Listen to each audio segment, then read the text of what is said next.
When Captain America broke the code, he didn't just betray the Avengers. He declared war on every hero who ever believed in order. From the ruins of Sokovia to the Watchtower skies, Wolverine sharpened his claws, and Superman lit the sky red. But Cap wasn't alone. Magneto, Carnage, Sentry, they followed his vision. Timelines shattered, universes fell, and one word echoed through it all: balance. The Justice League stood united, but Batman knew the war had already begun. And in the end, the shield didn't fall in battle. It cracked under truth. The world didn't fall apart in a day. It cracked slowly, beneath the weight of secrets, betrayals, and a hero's silence. Captain America, the very symbol of loyalty and truth, vanished from public view. No press, no statement, just silence. And when he reappeared, he wasn't the same man. They called it a tactical reassignment. But insiders knew better. Something had changed. His shield? Still there. His costume? Slightly darker. His eyes? Hollow. Captain America was no longer leading the Avengers. He was watching them, studying them. And then he vanished again. For weeks, strange intel leaked from deep black channels. Secret meetings between Cap and unknown agents in a ruined Hydra base. Files were stolen from S.H.I.E.L.D.'s highest clearance level. Stark grew paranoid. Fury disappeared. The Avengers were splintering. Meanwhile, in another universe, a message crossed the divide. Not a portal, not magic, not tech. Something older. Something buried in the walls of reality itself. Batman received the transmission first. It wasn't just a warning, it was a call to arms. The message was encrypted in a frequency only Bruce Wayne had encountered once, when the anti-monitor rose. But this time, it wasn't a cosmic entity threatening them. It was a man they once called a hero. Captain America had crossed into the DC universe, but not as a peacekeeper, as a strategist, as a rogue agent, as a man done following orders. Diana saw it first in the skies over Themyscira, a Stark-designed satellite falling, melting like wax in Earth's orbit. A clear message etched into its steel plating in Kryptonian script. You are not safe anymore. Kal-El read it, hovering above the clouds, silent. Behind him, Batman stood, arms crossed, already 10 steps into contingency planning. Superman asked the question no one wanted to answer. Is it war? Batman didn't speak. He just nodded once. Back on Earth, 199999, the Avengers were on edge. Cap was gone, but not forgotten. Tony intercepted a burst signal aimed directly at Wakanda's defense grid. Latveria was mobilizing troops without warning. Even Strange could feel the threads of the multiverse tightening, as if preparing for a clash not between worlds, but between ideologies. Then it happened. The Flash was ambushed in New York, not by a villain, but by Cap himself. It wasn't a fight. It was a message. Barry was fast, but Cap anticipated every move. He didn't try to kill him, just disable, confuse, leave a mark. Tell them I'm not their enemy. Not yet. Barry barely made it back through the rift. He collapsed at the feet of Wonder Woman and Aquaman. His chest bore a single crimson line. The tip of Cap's shield had grazed him. Perfectly measured, precisely aimed.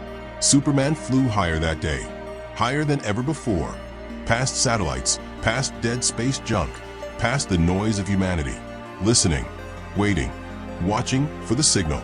Because deep down he knew, war wasn't coming. It had already begun. Meanwhile, in the shadows of Manhattan, Natasha Romanoff was tracking whispers. Whispers of old Hydra experiments revived. Enhanced humans disappearing. Former enemies being recruited, not killed. And behind it all, Steve Rogers. Smarter, angrier, relentless. The world thought he'd cracked under pressure. But the truth was more dangerous. He had seen something. During a mission erased from every database, Cap had touched the source wall. He'd seen timelines where the Avengers became tyrants, where the Justice League enslaved worlds under the guise of protection, where heroes became monsters. And he made a vow, I won't let either side win. But to stop them, he'd have to destroy their alliance. before it ever formed. Back in the Fortress of Solitude, Superman and Wonder Woman argued. Kal believed there was still hope. Diana had seen too much. She'd fought too long.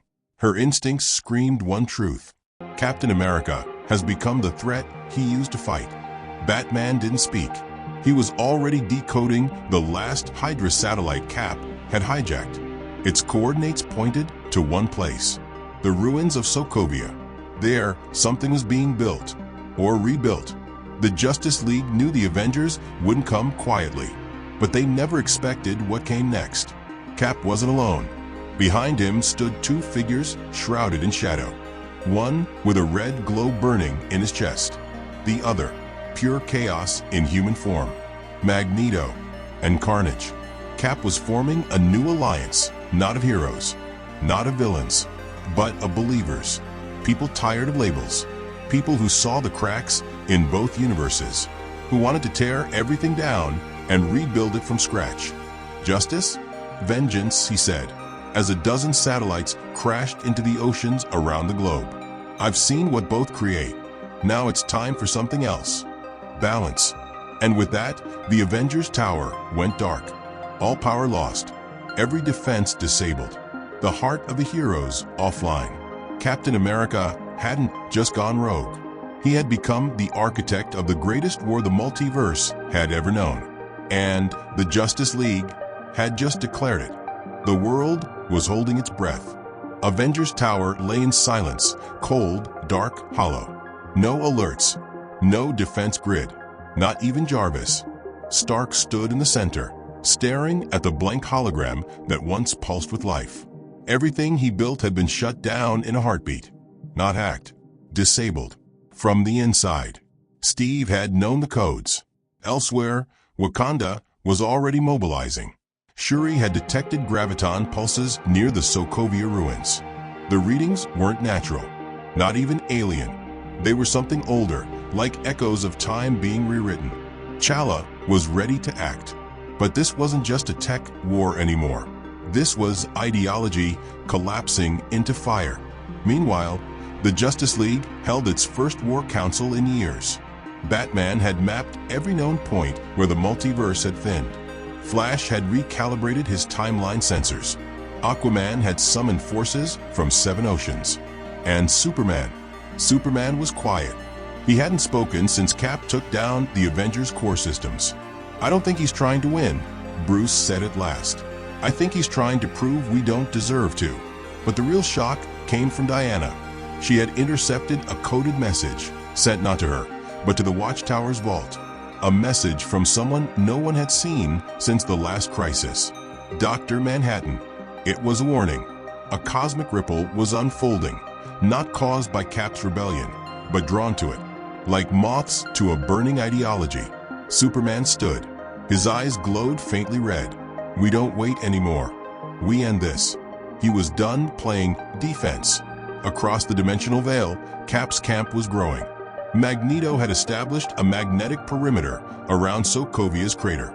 Carnage was expanding, spreading his chaos like a virus into both realms. But the most unexpected arrival? The Winter Soldier. Bucky wasn't supposed to be here. No one had heard from him in months. Everyone thought he'd vanished in Madripoor. But Cap had found him. And he didn't bring him back as a friend. He brought him back as a weapon. Hydra tech fused with Mother Box remnants. Vibranium enhanced by LexCorp science. Bucky was reborn, part soldier, part multiversal enforcer. And he only had one target, Batman. While the League strategized, Batman was already gone, tracking energy signatures in Prague, trying to find the origin of Cap's next move. He didn't know Bucky was already watching. But Bruce isn't easy to kill. The first encounter wasn't a fight, it was a clash of histories. The assassin versus the detective. Blades against brains. And in that instant, Bucky hesitated. He remembered fragments. The snow, the fall, Steve's voice. That hesitation gave Bruce one thing. Time. Just enough to slip a tracer into Bucky's suit. One that pinged coordinates no one expected. New Genesis. Cap was planning to reach the gods. He didn't just want to dismantle Earth's heroes. He wanted to question the ones above them, the ones who never interfered, even as worlds died. Back at Sokovia, Cap stood before a cracked boom tube gateway. He didn't smile. He didn't breathe. He just stared into the swirling vortex of chaos, as if daring it to answer.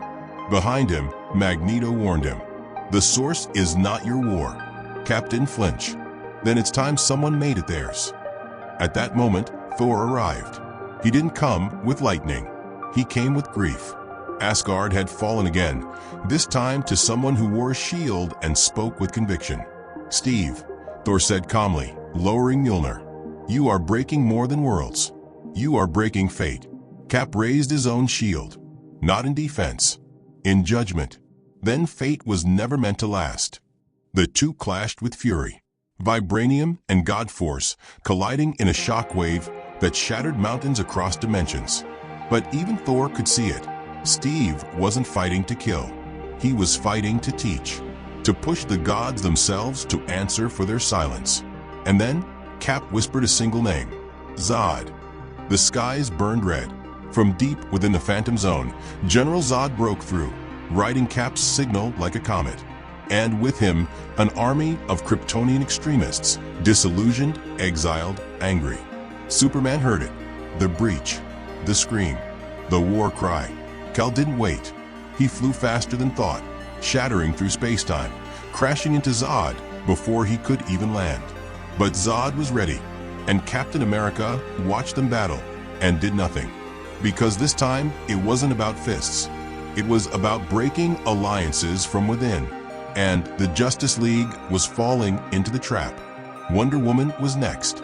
She found herself standing on a battlefield, not in Themyscira, but in the heart of Latveria. Dr. Doom stood across from her, and at his side, Black Widow. Not captured, not brainwashed, aligned. "What are you doing?" Diana asked. Natasha answered without flinching, ending the cycle, one lie at a time. That was Cap's true strategy. Turn the purest believers into skeptics. Make truth unstable. Make loyalty optional. And one by one, the world's mightiest heroes began questioning everything. Back at Avengers Tower, Tony Stark finally cracked Cap's last signal. It wasn't just code. It was a pattern based on the heartbeat of the Earth itself. Like a countdown. To what? He whispered it out loud.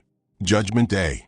Because Cap had opened a gateway, not just to gods, not just to villains, but to every soul who had ever died in war. And something was coming through that boom tube now. Not a person, a force. Cap turned, eyes glowing faintly with the energy of the source wall. They called us heroes. Then they called us threats. Now they'll call us. He paused. Balance. And somewhere beyond the breach, a voice replied, "Then let judgment begin." Superman was bleeding. For the first time in years, he felt pain that wasn't physical. It was something else. Zod had struck him with more than fists. His words had landed deeper. "You defend their hope," he had said. "But even hope gets weaponized in weak hands." Superman didn't answer. He simply held Zod by the throat, looked into the red eyes of a man who once believed in order, and dropped him. Not out of mercy, out of disappointment. But the war wasn't stopping. Not with what was coming next. In the shadows of the Watchtower, Green Lantern Jordan was running calculations. Multiversal bleed was accelerating. Too fast, too targeted. Portals weren't random anymore. They were aimed, chosen, focused. Someone wasn't just moving pieces. They were building a weapon out of reality itself. Then the signal came. Not from Earth, not from Cap, from inside the Lantern core. A silent distress beacon sent by John Stewart, encrypted and layered in Martian language. Only one person could translate it fast enough. John Johns. And when he did, the room went silent. Someone accessed the battery. But they weren't after power. They were looking for erasure. A list was included in the message. Heroes, villains, entire timelines. Cap had been tracking them one by one. And now they were gone, deleted like corrupted code. Batman stared at the list. One name at the bottom made him stop breathing. Dick Grayson. No body, no grave, no trace. just gone. The Justice League's war wasn't about philosophy anymore. It was personal. But before Bruce could act, the power flickered across the watchtower. Emergency generators failed. Teleporters froze. And then a voice that should have never returned. He told me you'd come for revenge, Bruce. Jason Todd, alive, standing in the watchtower, armed with tech no one had ever seen, eyes glowing faintly, not with rage, but with control. You think Steve's crazy, he said calmly. You're wrong. He just finally realized truth doesn't survive under gods and billionaires. Diana moved first, but Jason was faster. He didn't fight with rage this time. He fought with clarity, with purpose. And then he vanished not with smoke, but through a Kryptonian phase field. Cap had given Jason access to Phantom Zone tech. Even Superman didn't know how that was possible. But the damage was done. Jason wasn't alone. He'd left something behind. A virus in the Watchtower's AI. It triggered one phrase, looped again and again. Your heroes were never chosen. They were programmed. And as it played, Wonder Woman's eyes narrowed. She had heard those words before, from the lips of Ares during the old wars. Manipulation, myth, control. The idea that even the gods were tools of something bigger. That was Cap's message now. He wasn't building an army of super soldiers. He was building an ideology, and it was spreading faster than portals. Meanwhile, deep beneath New York, in the sealed vaults of the Sanctum Sanctorum, Dr. Strange stood before a broken mirror. Not a reflection, a prophecy. Etched in its cracked surface were runes from multiple realities. In each one, Steve Rogers stood alone, surrounded by fire, by ash, by silence. But in one, he wasn't. In one timeline, a figure stood beside him, cloaked in yellow, face hidden. But the magic screamed one name, Sentry. Long thought erased from Marvel's Prime Universe. Sentry had been memory wiped. His existence shattered to protect the world from the void inside him. But Cap had found a way to reconstruct that memory. Not the man, the idea of him. He wasn't rebuilding alliances. He was resurrecting the erased. Strange tried to warn the Avengers, but the signal jammed. Cap was controlling astral frequencies now. Tony Stark's satellites picked up the echoes. He didn't say a word, just activated the failsafe he swore he'd never use, the one marked Protocol 404, Erased Worlds. It sent a pulse into subspace, not a weapon, but a warning. And in the farthest quadrant of reality, it was received by one being, the Silver Surfer. He opened his eyes and whispered the name that hadn't been spoken in eons. Galactus. Not to summon him, to stop him. Because if Cap succeeded in waking the erased, he might wake the devourer of everything. Back on Earth, war had reached the ground. Wakanda was under siege, but not by any known army. The Atlanteans had risen, not under Aquaman, but under Namor, who had allied with Cap in secret. Their shared pain, their rage at surface world hypocrisy, it had become their bond. And when Shuri faced Namor, she saw no madness in his eyes, only belief. This is no longer about territory, Namor said. It's about legacy. You hoard it, we drown it. And the waters rose. But something broke through the flood, a red blur. The Flash had returned, but not Barry. Wally, lost in the multiverse since the last Speed Force collapse. Wally had felt the war before it began. And now he was back, carrying with him a final message from a world already destroyed. Cap succeeds in 5 days, unless you break the cycle. No one knew what the cycle was, except one man, Lex Luthor. He had been silent, but now, from his cell beneath the Hall of Justice, he smiled. Finally, he said, tapping the glass, a real player enters the game. Superman dropped into his cell within seconds. What do you know? Lex leaned forward. Everything. I know what he's building, and I know the one thing that will make him stop. Clark didn't blink. What is it? Lex smiled wider. Let me join him. And somewhere across the veil, in a cathedral of shattered timelines and broken beliefs, Cap placed the final piece of his plan on the table. A file, labeled Project. Rebirth // Omega, a plan to fuse the multiverse's mightiest truths into a single rewritten law. A new order, with no Avengers, no League, no gods, no mercy, only balance. And beside him, in silence, stood the one being that had not spoken once since this began. Dr. Fate. Dr. Fate did not speak. He simply handed Steve Rogers a relic no mortal had ever touched without consequence. The fractured hourglass. A time shard forged during the collapse of Earth 22, shattered by paradox, held together by willpower alone. Cap held it without hesitation. This ends timelines, not just wars, Fate warned. That's the point, Steve replied, eyes locked on the relic. You can't fix a rigged game unless you break the board. Meanwhile, in the Hall of Justice, Lex Luthor was already planting seeds. He didn't want to help Cap, he wanted to study him.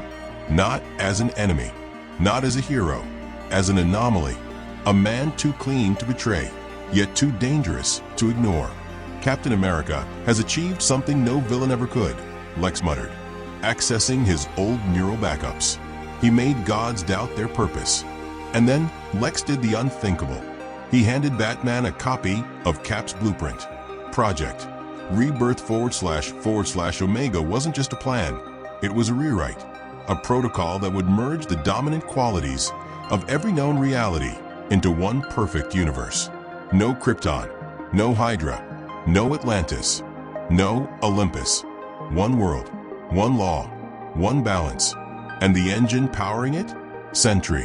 Reconstructed from fragments of psychic memory, Sentry wasn't alive in the traditional sense. He was a concept wrapped in flesh, unstable, glowing with void energy, and completely obedient to Steve. Even Cap didn't fully trust him. But that was the gamble, because Cap wasn't trying to win a battle anymore. He was trying to end repetition. Every crisis, every rebirth, every secret invasion, every anti-life, every reset. Steve had seen them all, and in each one, the heroes failed to evolve. Just bigger punches, bigger threats, no progress. So he'd become the cure, even if it meant becoming the final virus. Back on Earth, Thor and Wonder Woman stood atop a burning Latveria. Namor's forces were retreating, but it didn't feel like victory. This war isn't about land, Diana said, sword dripping with plasma. It's about memory. Thor nodded grimly. And they're rewriting it as we speak. They looked to the sky. The stars were gone. Not dark. Erased. Cap had activated the hourglass. The multiverse was folding. And then it happened. Earth 1610 collapsed. The entire Ultimate Universe gone in a whisper. No explosion. No screams. Just silence. Every version of Spider-Man, Miles Ultimates, even that world's Reed Richards, erased as if they'd never existed. The timeline shuddered. The watchtower cracked. Lantern rings glitched. Speed Force lightning went cold. One universe down. How many more would fall? And still, Cap stood at the center of it all, shield in one hand, void energy pulsing in the other. He didn't gloat. He didn't tremble. He just whispered to himself, "Let them hate me, as long as it ends." The Ultimate Universe was gone, and still no one moved. Even the speedsters, attuned to the vibration of collapsed timelines, stood frozen. Something about this one felt permanent. No paradox, no reboot, no multiversal rebound, just nothing. Superman clenched his fists.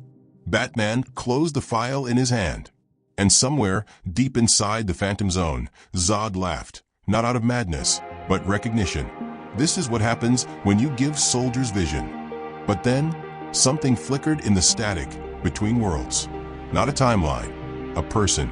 He emerged from a collapse, broken suit, fractured mask, glitching between dimensions like a corrupted signal. Miles Morales, the only survivor of Earth, 1610. He didn't speak. He just looked at what remained, what Cap had done, and pulled a drive from his chest plate. Not tech, a memory seed. The world forgot, he rasped, but I didn't. And that made him the most dangerous being in the multiverse. The one who remembers. Steve felt it immediately. Something shifted. The hourglass pulsed. Sentry turned his head, sensing instability. Memories, once erased, began fighting back. Not timelines, souls. Individuals pulled from extinction by sheer emotional gravity. Love, pain, rage, identity. Reality was trying to heal itself, but the fracture was too wide. Until Batman made his choice. He walked through the boom tube alone. No suit, no backup, just the drive Lex gave him and a calculated expression that even Diana couldn't read. On the other side, Steve waited. "Bruce," he said simply. "You were never wrong," Batman replied. "You just stopped believing people could grow." Cap looked exhausted. For the first time, he lowered the shield. "I gave everything, Bruce, and nothing changed. So I'm changing it myself." Batman held up the drive. "Then you've missed one thing." Cap frowned. "What?" "This isn't about control anymore. It's about permission." And then Batman dropped the drive onto the fractured hourglass. The system glitched. Cap's reality matrix stuttered, because inside the drive was choice. A loop of billions of consciousnesses from every erased timeline, not forced into unity, but given a vote. And they all said the same thing: "Let us exist." The void pulsed. Sentry screamed, his body collapsing under conflicting ideologies. And then the light broke. The hourglass shattered, not into dust, but into fragments of every lost world. Cap screamed as the visions hit him, not death but life. Every person he tried to erase, every child, every villain, every lost hero, every sacrifice. He fell to one knee. The shield cracked, and Superman stepped forward. "You wanted to end pain," Kel said. "But pain isn't the enemy. Erasing it is." Steve looked up, eyes watering. "I just wanted peace." "And you almost killed the idea of it," Diana replied behind him, laying her sword down. Cap didn't resist. He dropped the shield. It hit the ground like thunder. Then the rift sealed. The skies began to heal. And Miles, standing beside Bruce now, looked at the multiverse returning piece by piece. "Guess memory's a superpower too." "No," Batman said quietly. "It's the only one that matters." And just like that, the war ended. No throne, no victor, only remembrance. And somewhere, beneath the ashes of what could have been, Steve Rogers sat alone. Watching stars, he tried to erase blink back into existence. He smiled once. "Good.